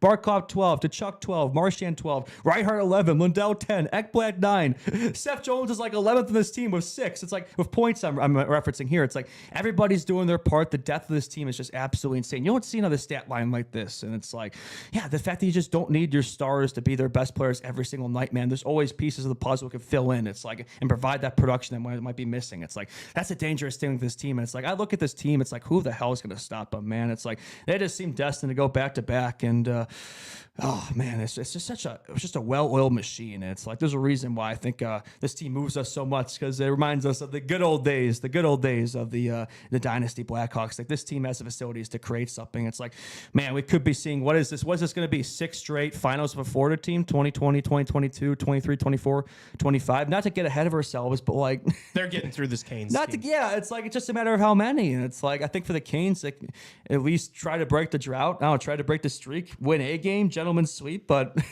I don't know, man. I just haven't really seen it. Yeah, now their work's cut out for them, because they're gonna have to win one here on the road. road. Good luck against that team. Yeah, no, it's not gonna happen, I don't think. We shall see. Yeah, so I mean, I know obviously we both think Florida's gonna end up taking this series. It's gonna be a lot. I think it's probably gonna be a lot quicker than I even thought. Yeah. Who knows? Maybe Sam Reinhart, if he's out for the rest of the series, that plays like a small factor. But I still think, regardless, Sam Reinhart or not, they're getting through this Canes team. Game 3, do you have Florida taking it again? And if so, will it be closer? Yeah, yes and no. I think Florida's going to take. Well, I think scoreboard wise, it's going to be closer. I think you can only have so many blowout games. Like, the Canes will, do their part, but maybe get some better goaltending, and but they'll give a better before. You would think there'd be some semblance of a response after that type of game. There has to be. The effort should be higher. But the way this Panthers team is rolling, no, I do think they're going to take Game 3 Saturday, and I'll say some sort of like a 3-1, 4-2 score. I'll say 3-1. You would think from this point forward you'll get some lower scoring games. I think you would think that in a series like this, the way the style of play these teams play, you think there'll be goals will be hard to come by. So I'll say 3-1 cast for Game 3, and they take the commanding 3-0 lead in Sunrise. That's my prediction. Yeah. I like it. Yeah, I see Florida again. I think this game's going to be closer. I think it's going to be lower scoring, but like the Canes have shown me nothing to pick them again. I have like no, yeah, there's no reason. Yeah. They've looked absolutely dreadful. So I lean Panthers here too. They are a -145 favorite. Honestly, not as big of a favorite as I thought they would be. Carolina coming up as a +125 dog on the road down to. I just like the Canes have given me nothing to make me want to click them on the money line. So, yeah, I'd say Florida like 3-2. Yeah, that's fair. I also still think we're due for like a 2-1 game or something. You would think, yeah, you think that's inevitable, but it's like I'm not just gonna pick the Canes because everybody's gonna be picking the Panthers because like you have to have a reason to pick the Canes. I don't have a single reason to pick them. Not you know I'm a history merchant, not just the history, but just in this series they haven't shown me anything. So it's like no, I'm not gonna pick the Canes. I think there's a reason not Taylor Hall, but Mika Retinen left that team after a month. He saw that system and was like, nah, I gotta get the hell out of here. They made him look average, 6 points, 13 games, like you know. So, yeah, I think he made a good decision there, and yeah, I don't think this Canes team. Yeah, this is it for them. I'm all for fading the public, taking the sharp side, but it's just like I need a team. If I'm gonna like fade what the regular person thinks, I need some evidence. Yeah, I need like a couple glimpses of like, okay, they could get them here. Like, hey, they've looked good on. Unlucky to not score on this power play here, and maybe things are. Nope. No, dude. There's nothing. There's been nothing. It's been all Cats so far, and why would I think it's going to be any different at home? I'm sure me saying that now is Canes are going to somehow bounce back and do something miraculous, and we're going to look like idiots because that seems how how it works in podcasting. But I think the NHL, I think they want the Canes to be over as soon as possible here. Yeah. I think Hurricane Stanley Cup. That would not be good for business for really anybody. So I think they're hoping it's only 2 more games of hockey you have to suffer through for the Carolina Hurricanes and back to your regularly scheduled programming. Yeah. Fair enough. Yeah. Okay, unless you have any other thoughts, I think no. I think we're ready to be done with this series as soon as possible here. I got nothing else to say about that whatsoever. Nope. Only thing I will say is that we are live streaming tonight against Dallas, so make sure you guys show up for that. I can't wait for that, man. I think that game is going to cleanse our eyes. I need to reestablish my love of the game because last night I think was Torture Chamber. It was like that GTA 5 scene with Trevor torturing what's his name, Mr. K. Like that was us watching that game last night. Just it's like having a bag put over my head with the gasoline is watching Carolina Hurricanes. So looking forward to this game tonight. It should be fun. Yeah. I am as well. So yes, be there for the stream. No stream tomorrow night or Sunday, but I'm sure we'll be backfiring next week with the streams. Hell yeah. Okay, let's do some Friday questions. Yeah. And so here you go. Question. Shout out to our boy Evan in chat. Evan, I'll glaze you a little bit more. Thank you for asking questions. For all of those watching, we have wanted to do Friday questions on every Friday show. We have our Discord, which is like linked in this video. It's really easy to find. There's a question segment on that Discord where you can, it can be anything from NHL stuff to CHR related stuff to Blackhawks stuff, whatever it is. Ask us questions and we will answer them on Friday's program. Lee, bro, when was the last time we even did Friday questions? Well, it's been forever. Yeah, it's been a while because we haven't had Friday questions. Okay, so this first one from Evan is what team, and maybe we should, I have it pulled up here, I guess, but what team will definitely be in the playoffs next season based on new arrivals and late trades that didn't quite make the cut this year? So I think realistically the question is like, who's going to make the playoffs next year that didn't this year? Okay, yeah, we'll just simplify it to that. That's a good question. Let's see. So I'll answer right now because I have one that I've because I saw this question earlier. You're just hearing it now for the first time. I just heard a team that stands out to me immediately is I think the Columbus Blue Jackets are inevitable. Yeah. I love the way that roster's built. I have so much faith in those young guys. They've got everything. They've got talent. They've got speed. They've got size. Obviously, this year they over-exceeded expectations, obviously with the tragedy with Johnny in the summer. But I think they've got a lot of pieces to work around. I'm going to be really interested to see what they do in the offseason. But honestly, I think even if they stand pat, I think they will be better than a lot of those teams in the East. So first one I'll say is the Columbus Blue Jackets. Should I get my first team now? Yeah, sure. Yeah, I will say the Utah Hockey Club, or sorry, the Utah Mammoth, or wherever they're called, the Utah Mammoth, the Chell created team franchise mode squad, which I think that's what I'm going to be calling them from now on. I think they spent about 5 minutes on that logo and Chell, but I like what they're doing. I think they made a nice step last year. Not too far from the playoff cut. Nice young up and coming team that maybe we can have that type of season next year. I think if you're the Hawks, that'd be nice, but at least be in the mix. But no, I like the young guns that got there, the Kellers and the Coolies. They're in the World Championships for the U.S. So the Gunthers, Schmaltzes. Like, there's just a lot to like here at the squad. A lot of young guns you could build from, and I like the Sergachev addition on D. I think it took a year, right, of kind of establish themselves in a new market, right? It's a change, right? You're moving from Arizona to Utah. It took some time to get them going, but I think towards the second half of the year, they started to really get, they had the hot start, fell off a bit, pretty similar to Arizona, but I think they've started to find themselves again towards the end of the year. And I think if we can find more consistently moving forward, just another year of the breakouts and developments of these young team, I think they can knock on the door for the wild card. There are a team I think I had them in the wild card this year, actually, so I may have jumped the gun by a year, but it does feel like that team is inevitable. They're going to be in the playoffs pretty soon. I like what they got, bright future. So I will say maybe a couple additions in the offseason. They should have the cap to work with to maybe make a couple big moves and to get them to clear the hurdle. You know what I mean? I don't think this team is going to do it alone. They're going to need to make a couple adjustments, a couple big additions. I imagine that's going to be a team that's probably going to be in the running for Mitch. So we shall see. But yeah, I think that's a team I could see in the playoffs next year that didn't this year. Yeah.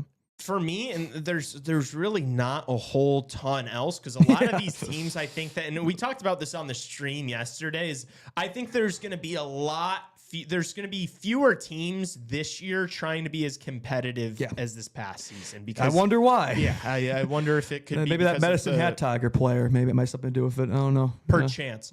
But the other team that I'll say is, and I don't know if they're. I should phrase this. I don't think they're definitely going to make the playoffs, but I think they can get a lot closer. They finished with 80 points this year. I'm going to say the Anaheim Ducks. I think it'll be another year of those young guys getting better. The Carlsons, the Gautiers, the Lacombes. I mean, the list goes on. It does feel like that team's maybe a year or two ahead of our Blackhawks as far as coming out of a rebuild. Obviously, bringing in Joel Quenneville, I think that's going to be a lot better than their past coaching situation. So, I'm going to say the Anaheim Ducks are flirting with a wild card spot and maybe squeeze in. That's a good one. Yeah, I was going to say that too. Actually, I like bringing in Coach Q. I mean, it'd be interesting to see just how he meshes with that system, right? A young team, up and coming team. So, I guess it was around the same time he came up with the Hawks. I mean, because it was just after 07-08, and that was kind of the first year they made the playoffs. So it's a similar type of time in there, and they got a young squad to work with. Not along those veins, but definitely there's a lot of promise in Anaheim. And I think Cronin didn't get enough of that squad. The pieces are there. They just need the right kind of coach around them to kind of get the best out of these guys. So the impact you have on guys. How is Zegras going to fit in though? I feel like there's a lot of players on the team that have the talent, but I just don't know how they're going to mesh with Coach Q from what I know of him. So I'll be curious to see just kind of how that mixes and matches. Will there be an adjustment period? But I do think the Ducks are a team that's poised to make a step. He was able to get the most out of Patrick Kane. Yeah, I love Zegras, but I don't think he's Patrick Kane. But I see your point. Patrick Kane was. I know we have this view of Patrick Kane, but when he came into the league, he was a complete defensive liability. He was the Showtime but he was always producing guy. Too, which Zegras, it's inconsistent with him, right? He was so insulated though with the guys pieces around him, with people around him. It's fair. Yeah, that's a fair point. Not to copy you, but honestly, I look at those teams. I literally come and tell you the Chicago Blackhawks. I'm just kidding. The Blackhawks are a year away. I'd say 26-27, but they'll have a better season next year. Kind of I think they can have a season like the Ducks had this past season. Be around 500, maybe the Utah, be in the mix. Around 75-80 points. I think that'd be a success for the Hawks. But in terms of other teams who would make a jump, I mean, the Central Division's so stacked. So that's the thing with Anaheim, where it's like, well, who do you bump out there? It's like you look at that top three. I mean, Vegas. I'd say maybe LA falls off, but Vegas and Edmonton won't. So maybe they can pass LA somehow. But it's that's a 25 points. Good luck. I mean, it's Central Division such a besides the the Predators and the Hawks at the moment, but it's going to change. It's everybody's good. So it's tough. I don't see a lot of changes in the West, and then the East is the East. So.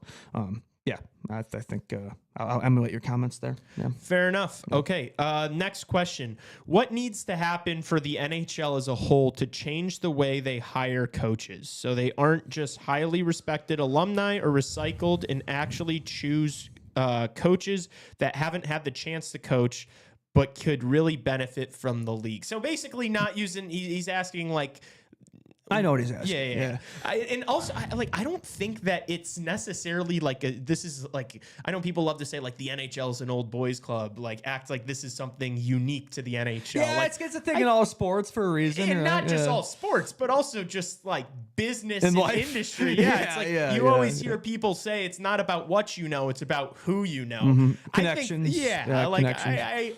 I don't know if there's really ever going to be something that the NHL can do to keep that from happening, because I don't think it's I don't think it. Yeah. It might be a problem in like the fans' eyes, but to these guys who are running the NHL, it's not even a problem. So they're not going to go about doing something to change it.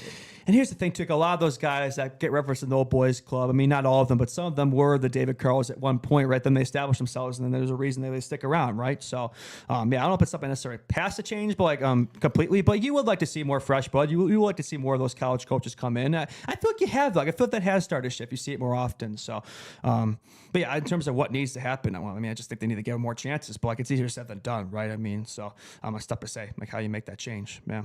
Yeah, and it's gonna happen naturally. Like, it's not, you can't really force that. You know what I mean? Obviously, everyone wants it to be like a meritocracy. Like, everyone wants it to be like the best guy for the job gets the job. But yeah, it's unfortunately just not how things work. So I guess maybe not the answer you're looking for. I guess the only way I will actually try to partially answer that question is it's all about the front office, and like you just have to changing your ways.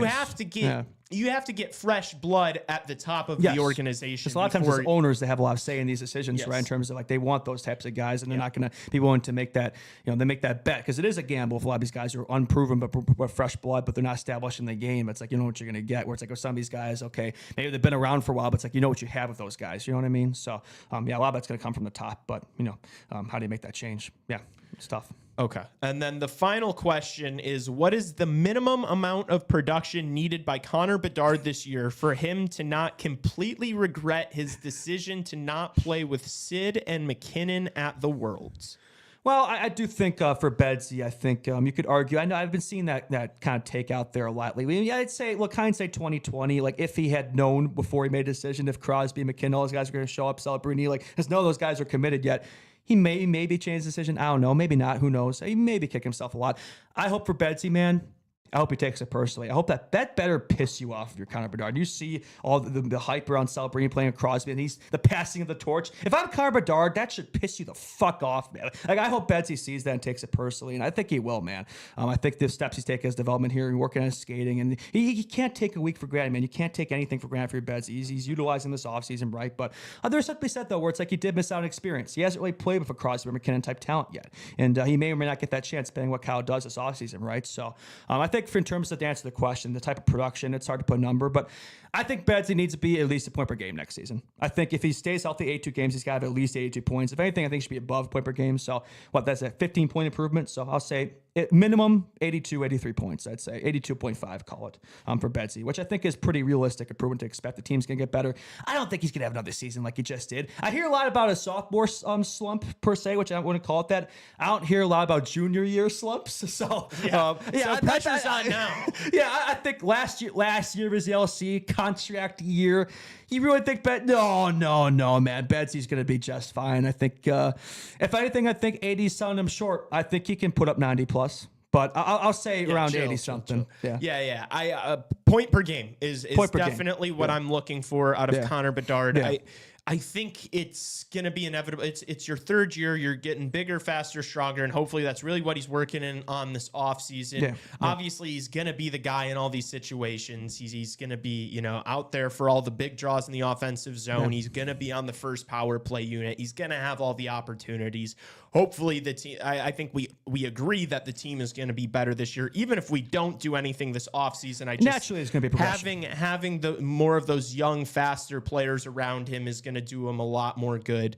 So I agree. And also, I think with all the things, with it being a contract year, with it being his third full season in the league, if he has really much more learning to do, like I feel like he knows what to expect now. There's still more learning. What I was gonna say is that if he has like another 60-point season, No more that's a bit of a excuses. letdown. It's we're not going to be like, oh man, he should have gone to the Worlds with Sid and McKinnon. Like think that's that's going to the be reason, that's going to be on the afterburner. Like nobody's going to be. That's not what we're going to be talking about. If he has another kind of letdown season, And what was he doing in the offseason? Or it's not just him too. It's like, oh, maybe we should have done more to insulate him. Maybe we should have given him more help. You know what I mean? Yeah. Yeah, I mean, well, that's when like the questions are gonna come in about like, and Maybe I Blashill don't, wasn't the guy. Dude, I'm gonna be honest with you. I don't want to hear about maybe we should have done more to insulate him and get him better talent. It's like At this point, it's kind of on him. yeah. It is like you're a good enough player. It's like you should be making players around you better. And it's like, I just think my only ask out Blashill, just give him somebody, give him one guy, one consistent line mate. The third guy can rotate, but I don't want to have another season like this where he's playing 50 different combos. Just give him one guy, the best of the team, and let him develop that. Whether it's Nazar or whoever. So I feel pretty good. I feel pretty bullish about Betsy's season next year. But it is an important year, especially after all the talk this past season. It's a pretty important year for him, and I think he's going to deliver. I'm not too concerned. Yeah. I agree with you. Yeah. And that concludes our Friday question segment. Thanks so much to Evan for asking us those thought-provoking, good discussions around those questions. Yeah, so thank you. Appreciate you. And again, for the rest of you, leave some questions for us. Yeah. If you have anything you want us to answer, it's sometimes hard for us to do this live podcast because there's people listening to us after the fact that aren't live, so we can't just be in chat, just talking to chat the entire time like we can during the live. That's streams. what live streams are for, Yeah. right? Exactly, right? This is a podcast. Well, so, it's what live streams are for, and it's what Friday questions are for. Exactly, so, right. So if you've got those big big picture questions, hit them up in Friday questions. Every Friday you can now, DM those to us or hit us up in the Discord. So either way. Okay, and so now to wrap, we have the Chicago Hockey Radio Mount Rushmore. This was a fun one. Yes. I won, so that's nice. After getting rarely slandered. win. Not really rare. Because Congratulations. I've won like 5 of the past. Like I've won like 50% of the last like 10 we've done. So that's pretty good. Aren't you still last though? Yeah, I'm climbing. Okay.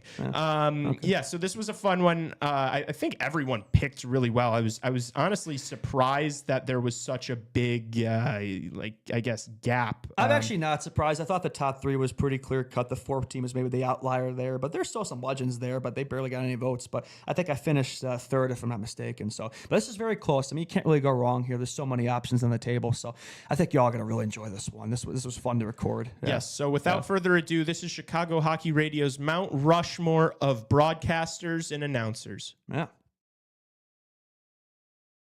All right, everybody.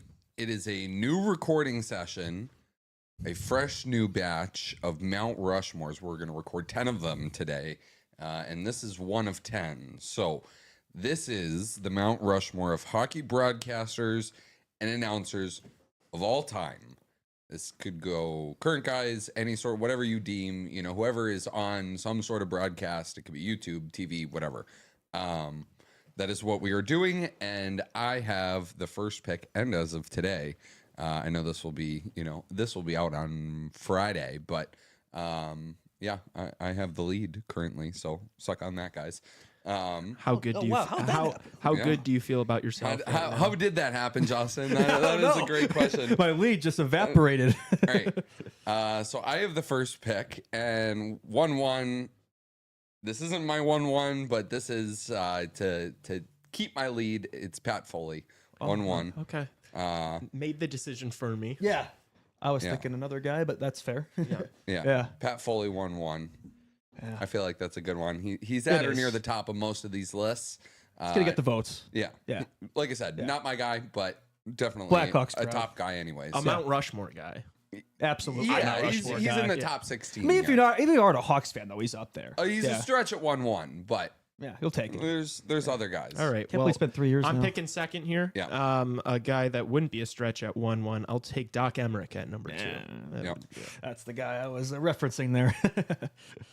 That's a fair one. I miss him, man. The NHL and NBC with the playoff logo actually painted on the ice. Those are the good old days. Yeah, they were. Yeah. Probably not a guy I'd take at 3, but again, getting votes and no longer with the Hawks, but still good color guy, TNT. I think he's with Kraken now, actually. Give me Eddie Olczyk. Okay. Probably an early pick, but he's a good color guy. Yeah. Raven and Tim. I think with the 4th pick, we're gonna go. Let's go Don Cherry. Oh, It's a good pick, but a little early. Risky. Yeah, risky. Might rub some people the wrong way. And you guys have your milk and honey with that. No, I'm just kidding. and That's why Don Cherry got Foster fired. Hewitt. Foster Hewitt. I have a book signed by. I have a Foster Hewitt book that is signed by Foster Hewitt over at my So apartment. do I. Oh yeah. Is that right? I was gonna say. No. I believe that's me next, right? Yes. Again, early, yes, but we're going for votes here. Legendary Blackhawks announcer, give me Rick Ball. I've been told I kind of look like Rick Ball. You do, that's Yeah, a twin, little that's bit. your Maybe the gem big match forehead. Yeah. Well, I guess it's somebody else that can. I'll take it. Yeah. Well, All right. I gave him to you. I am going to do the exact same thing as Yep. Justin here, knowing my audience. Give me the GOAT, Darren Pang. Yeah. Give me Pang or Holy Jumping. yeah. Actually, right after that, I was thinking maybe I should have went with Pang before Ball. If you went with Pang, I was going to take yeah, Ball. that's so- fair. Yeah, that'll get votes. Yeah, that'll do. We're cooking so far. Yeah, I like this. I'm Definitely. going with Bob Cole. Okay. He was on my list. And I'm going with my current GOAT, Gordon Miller. Okay, that's a good one. Very nice. I'm not gonna even get into the bag of goats. I think I'm gonna keep it with like just seeing these guys win today with Ovi and Sid and Gretzky in them. I'm gonna go with Kenny Albert because Ooh, I know people will recognize them, and with the other two guys I already have, give me Kenny Albert. here Bautista with of my a drive. third Oh wait, pick. wrong sport. Yeah. I keep picking a lot of Red Wings themed things, but I think he's a great announcer. I've been listening to a lot of Red Wings games because of Patrick Kane. Give me Ken Daniels. Yeah. One of the best in the current game. It's Yeah. a good pick. Yeah. That's solid. I was thinking of either him or, well, I won't say the other one, but yeah. That would be like a what do you call that? Like just like a guest I would love to have on the show. Yes. Yeah. Good hockey mind. Yeah. Yeah. Ken Daniels would be a good guest. Yeah. It's a fun guy to talk to, it seems like. Yeah. Raven and Tim, your final two picks. We're gonna go with Ray Ferraro and Mickey Redmond. That's the other guy. I was going to Mickey. I was between Yeah, Redmond we were and wanting Daniels. to. We were Yeah. trying to pick them together, but you. Well, I got know us. exactly who to take as my last pick. Ace here. Give me Ace. Anson Carter. The graphic better say Ace, not Anson Carter. Okay, for my last one, I'm just gonna go with Wayne Gretzky because I mean, who doesn't? Who doesn't love Wayne Gretzky? I can't believe I thought about going him, but I was. I Like, can't believe this didn't. I can't believe he didn't get picked before the very last pick, but Biz. Biz. I I thought about should've gone Biz. I was between Biz. Biz and Ace. I also Pond thought about hockey. PK, but I was like, a lot of people don't like PK, and some people don't like Biz too. It's a so risky I'm like, one. It's a risk. Yeah. So But I feel confident with the guys with my first few. So I'm. high risk, high yield. I think I ran investment. away with that one. I think I ran away was with your that. I got second? Eddie O and a Pat ball. Foley, Bob Cole, Gordon Miller, Biz. That's pretty I don't good. know. You like. Who on that list? I think they're gonna lose. Yeah. ChatGPT. I mean, I agree with that, but I think all of ours are pretty good. you can't just think about it from like your. You also got to think about like from the fan. Like, I guarantee you, there's going to be people that. You know. I don't. I don't. Yeah, I He's don't a know. legend, If you but I don't know what who you mean, Bob though. Cole You know is, what I'm I don't saying? I know Like, what you mean. Like, Yeah. come on, we just Yeah, watched. it's not always the best picks, we right? just watched World Juniors heroes go to just the biggest names in the sport. Like, I guess. I don't know. I think a lot of people that watch and listen to the show and on social media, the you know, people they're- who watch and listen to the show, absolutely. Yeah, and they're gonna pick Biz too. I got Biz with my last pick, so Yeah. you know. Pond hockey. Got Wayne Gretzky. You know. Yeah, he's not as good of a broadcaster as he was a player. Horned It's up true. offensively. Yeah, Biz is a way better broadcaster than he was a player.